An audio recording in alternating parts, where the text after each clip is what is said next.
Hello everyone, welcome back to Layman Solution.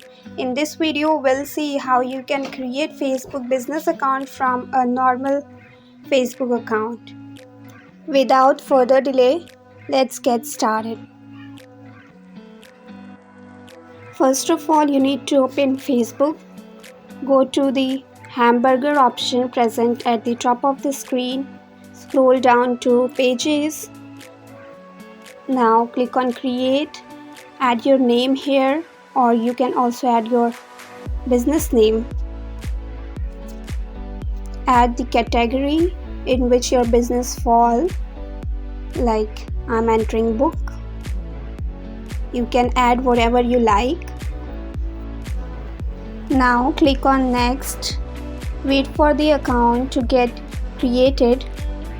If you have any website, you can add that here. Otherwise, click on skip or next. Now you can add image here. Click on next.